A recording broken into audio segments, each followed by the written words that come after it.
Bonjour Galit, bonjour à tous. Comment tu vas? Je suis quelqu'un qui a regardé hier soir 10 minutes d'images du 7 octobre et qui a du mal à s'en remettre. Je comprends. Alors Pug, raconte-nous un petit peu de quoi tu vas nous parler. Déjà, là vraiment très personnel, j'aimerais, ça paraît très décalé comme propos, mais vous adresser mes condoléances. C'est complètement irréel de dire un truc pareil, mais j'ai suivi ça de loin comme dans un mauvais film en me disant que malheureusement j'avais eu raison il y a très longtemps et j'avais encore raison, j'avais écrit des choses en parlant de quelque chose qui pourrait se produire comme ça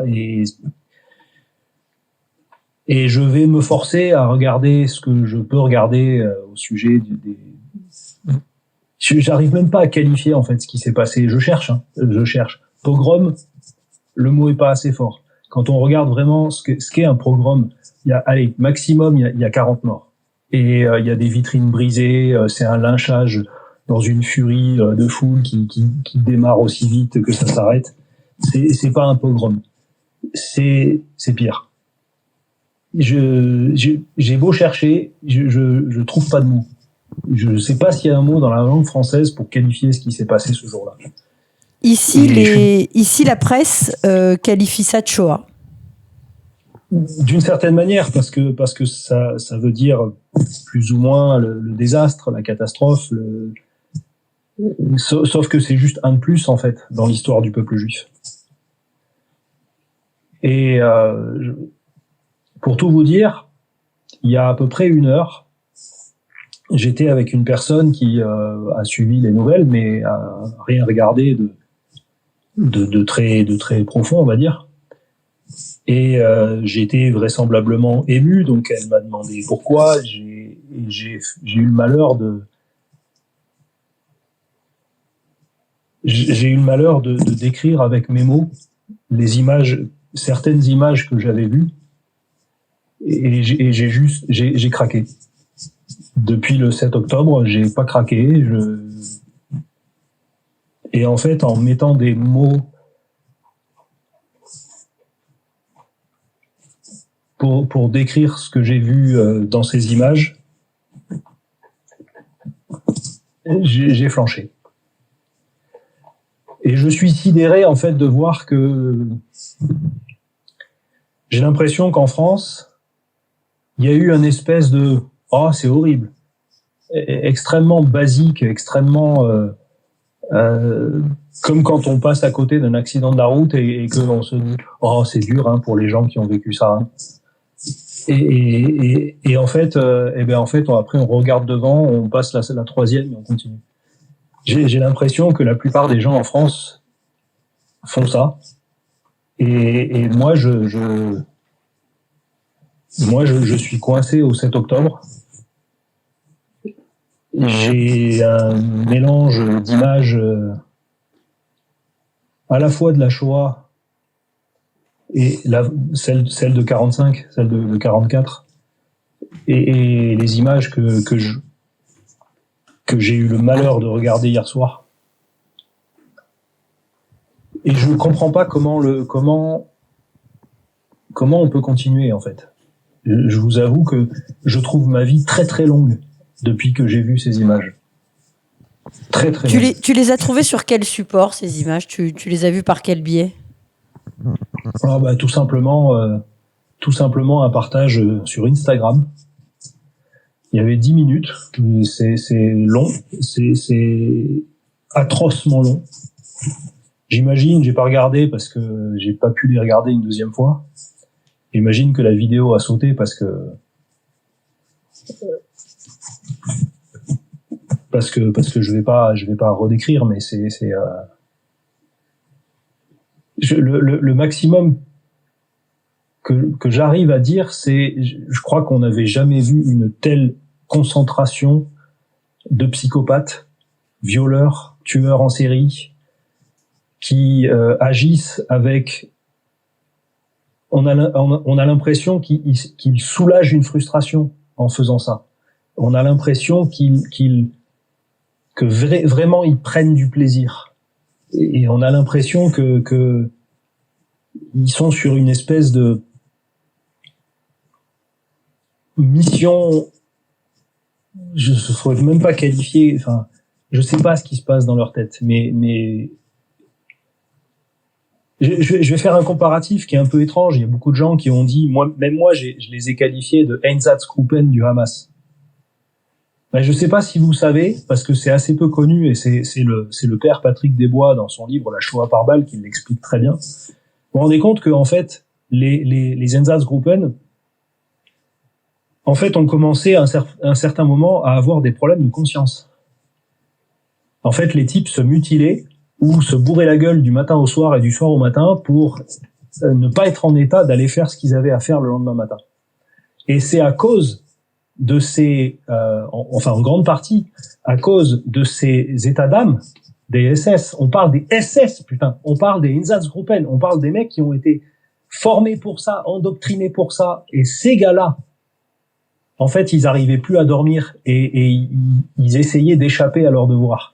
Et à cause de ça, la SS à Berlin a dit il faut qu'on trouve un moyen de soulager la culpabilité des soldats allemands qui sont en fait beaucoup trop gentils pour faire ce qu'ils ont à faire.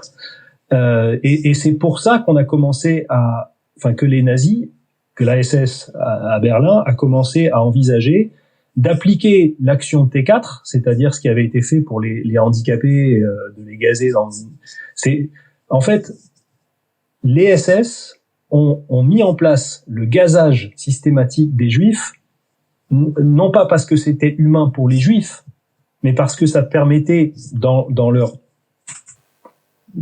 délire, je ne sais pas, de soulager la culpabilité des SS. Mais là, tu parles des SS, tu parles de groupes armés, etc. Est-ce qu'en France, on a conscience que ceux qui ont perpétré les horreurs du 7 octobre sont aussi en partie juste c'était juste des citoyens, je ne sais même pas comment les appeler, des habitants lambda de Gaza, et que ce n'était pas une armée de mercenaires, etc. Certains avaient été formés, mais d'autres sont venus comme ça parce qu'ils étaient là, quoi.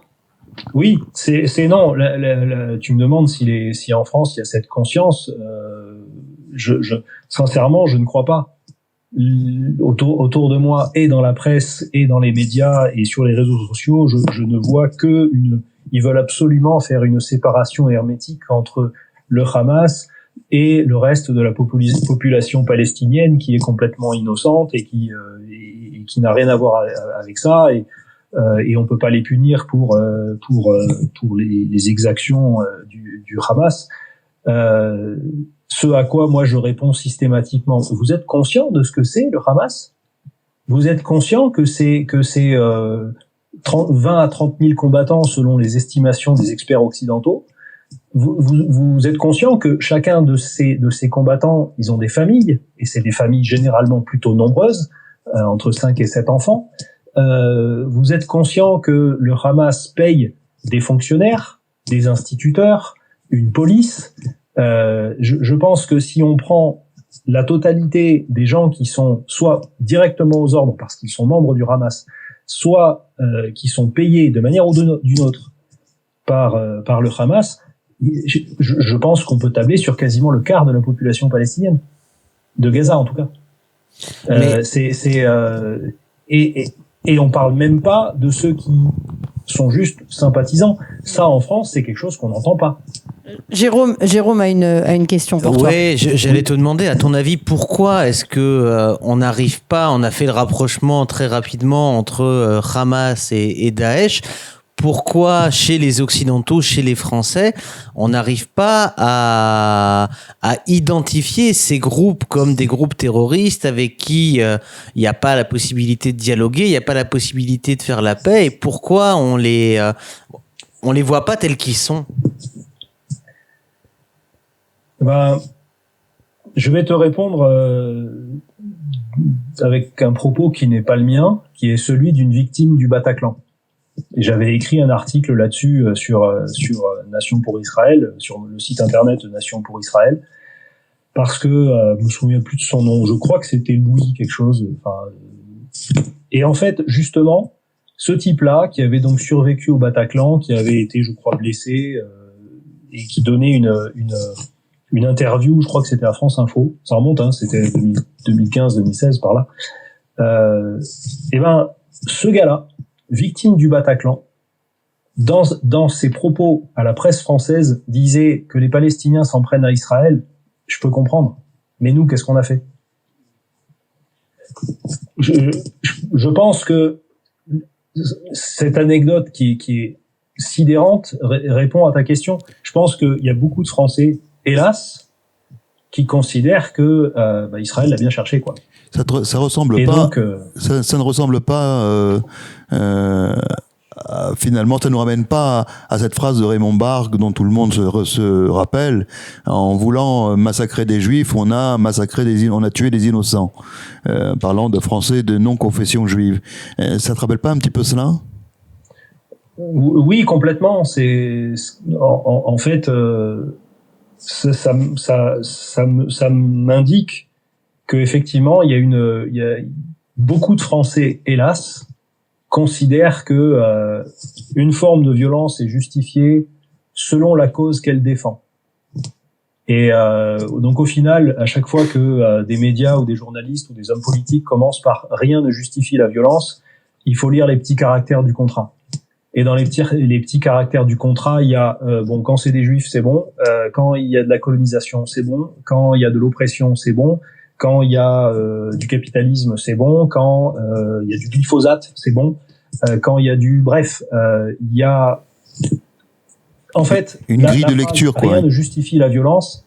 C'est l'une des plus grandes hypocrisies et qui vraiment me saute à la figure depuis le 7 octobre, parce que beaucoup de gens en France ne vont pas le dire comme ça, mais considèrent que quelque part, soit c'est la faute d'Israël, soit ils l'avaient bien cherché, soit ils font pire depuis. Mais moi, j'ai l'impression qu'il y a dans le monde aujourd'hui une sorte de consensus général. C'est comme s'il y avait les droits de l'homme et le droit de l'homme et les droits de l'homme juif. C'est comme s'il y avait deux droits de l'homme différents. Un pour l'humanité et un pour les juifs. Parce que là, aujourd'hui, on nous parle tous des droits de l'homme bafoués à Gaza, etc., l'humanitaire, machin. Mais voilà, personne... Il y a eu, comme tu disais, ça a duré, l'indignation et l'émotion a duré le temps de quelques heures, quelques jours au plus, tout au plus. Et après, directement, les droits de l'homme palestinien ont tout de suite prévalu sur les droits de l'homme juif. Oui, et au-delà de la question des droits de l'homme, il y a la question purement technique. Ils me font quand même tous bien marrer, les observateurs, les politiques et tout ça, qui veulent qu'il y ait un cessez-le-feu parce qu'ils estiment que l'armée c'est pas la solution. J'imagine que l'armée c'était pas la solution en 45 à Berlin. J'imagine que c'était pas non plus la solution en août 45 à Tokyo, Hiroshima et Nagasaki. Je suppose aussi que juste avec la négociation, on aurait pu arrêter Milosevic et que c'était pas la peine de lui taper dessus. D'ailleurs, c'est ce que disent les Russes, que c'était pas la peine de lui taper dessus. Mais non, 1918, c'est la même chose. On dit toujours, on va le fêter dans les prochaines heures. On appelle ça un armistice. Dans la réalité des faits, les Allemands ont capitulé. Parce que en signant l'armistice, ils nous remettaient quasiment toutes leurs armes lourdes, leurs avions, leurs sous-marins, leurs croiseurs. Enfin bref, dans les conditions d'armistice, on les a fait capituler. Donc, en fait, en France, et évidemment surtout à gauche, on entend des gens qui disent « Ah non, il faut faire un cessez-le-feu unilatéral et il faut négocier. » Et je dis « Mais enfin, vous avez fumé quoi, en fait, pour croire qu'on va se sortir d'une négociation avec un truc pareil? Oui, on pourra négocier, parce qu'il faudra négocier à un moment donné. Même en 45, on négocie avec ce qui reste de la fonction publique allemande, avec l'État japonais. Mais on négocie avec l'Allemagne, on ne négocie pas avec les nazis. Si, bien sûr. Malheureusement, j'oserais dire, on a gardé une structure La plupart des fonctionnaires allemands sont restés en place. La plupart des policiers sont restés en place. Ce n'est qu'après coup qu'on a fait des procès pour essayer de repérer un peu les criminels. Mais le préalable à toute négociation dans le cas présent, et je viens de donner certains exemples, c'est pour moi une capitulation. Et ça, on l'entend absolument pas en France. Tout le monde nous dit, faut faire un cessez-le-feu, faut faire une solution à 2 États. Ouais, la solution à 2 États. Ça a super bien marché entre l'Inde et le Pakistan. C'est marrant, c'est la même année qu'Israël et l'État arabe. C'est la même année.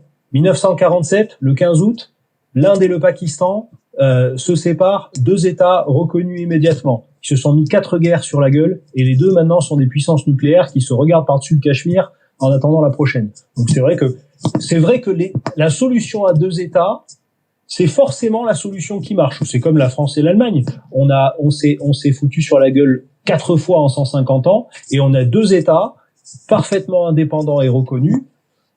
Non, bref, je m'emballe. Mais Pug, est-ce que tu n'as pas l'impression que tout à l'heure tu parlais de grille de lecture avec cocher telle grille, telle case, etc.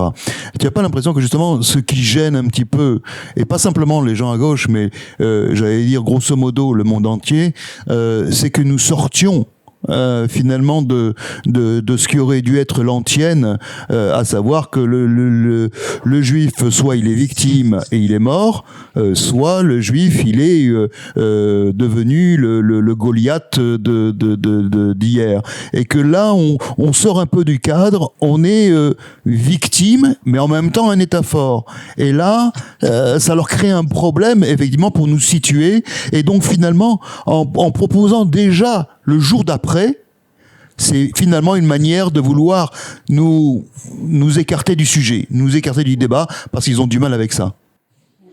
Oui, pour moi, il y a tout à fait de ça. Il y a ce qui veut dire que c'est quelque chose qu'on m'a objecté récemment. Le fort doit prendre soin du faible. Et j'ai complètement surpris mon auditoire quand je leur ai dit, vous êtes au courant que ça, c'est une vision 100% chrétienne. Vous êtes au courant que vous demandez à Israël et vous demandez au reste du monde d'appliquer une vision 100% chrétienne. Je vais pas prêcher ici, mais dans la vision chrétienne, Jésus et le divin qui vient sur terre s'affaiblit et prend soin des faibles pour les sauver.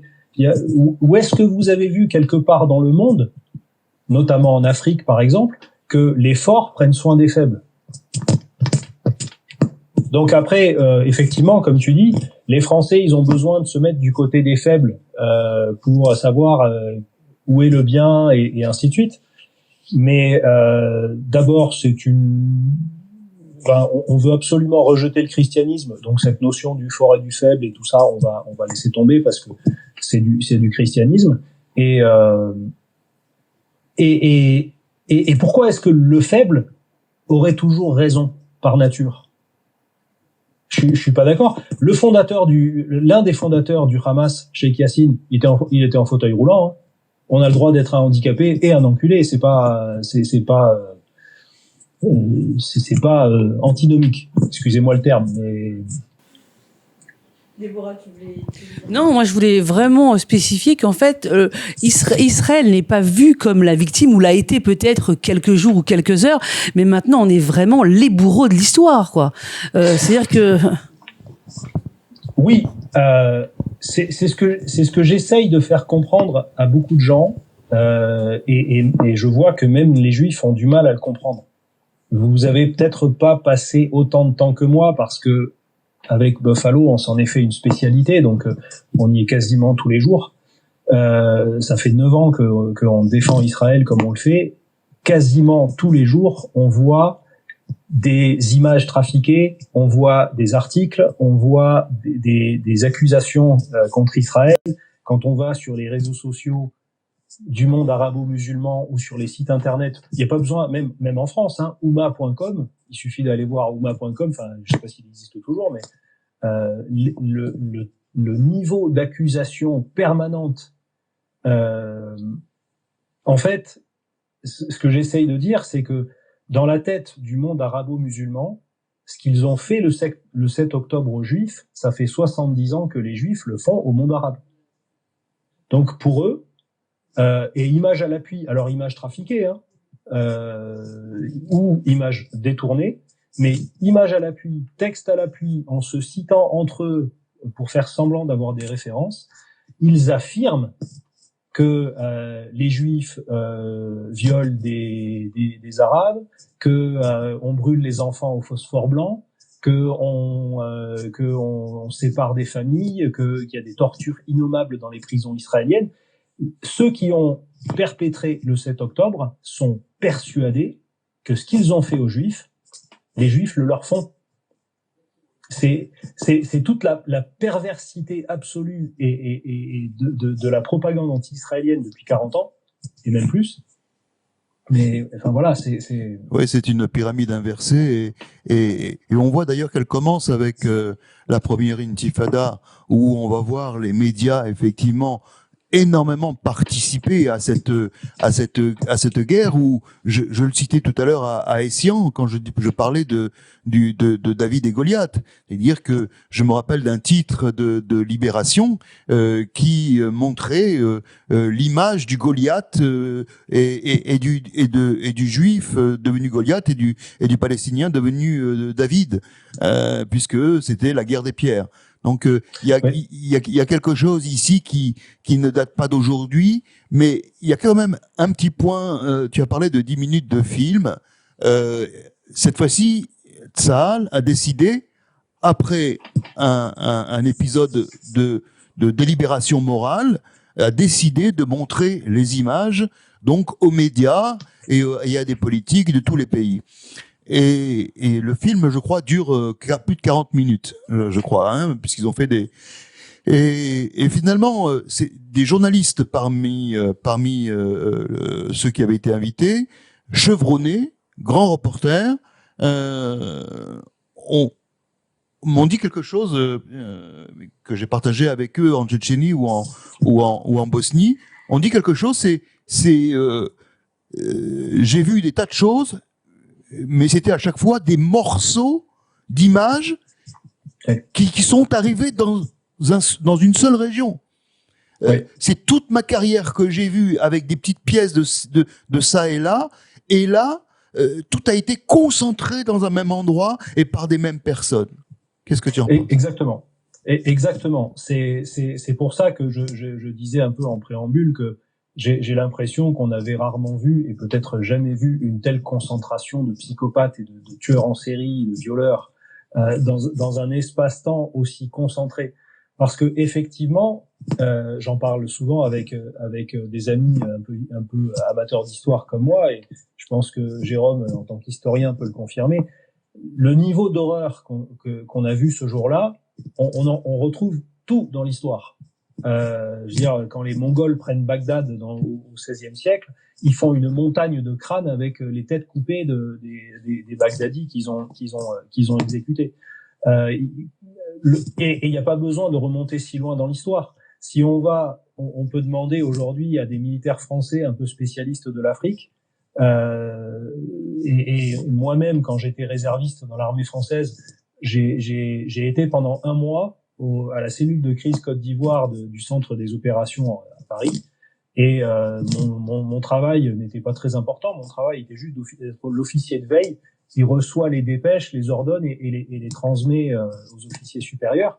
Bon, on a les yeux qui traînent sur les dépêches et les descriptions d'horreur commises en Côte d'Ivoire par les types complètement pétés aux cates et qui sont... effectivement, le terme animaux humains ne peut que venir en tête parce qu'on a l'impression que, d'abord, les types ne parlent pas, ou ça va peine parler, ils doivent, je sais pas, sortir de je ne sais quel... ils sont drogués au maximum et ils n'ont absolument aucune forme de conscience ou de référentiel, on va dire, de valeur. Et j'ai vu passer des photos à ce moment-là des exactions de ce qu'on appelait à l'époque les coupeurs de route en Côte d'Ivoire. Oui, c'est du niveau de ce qui s'est passé le 7 octobre.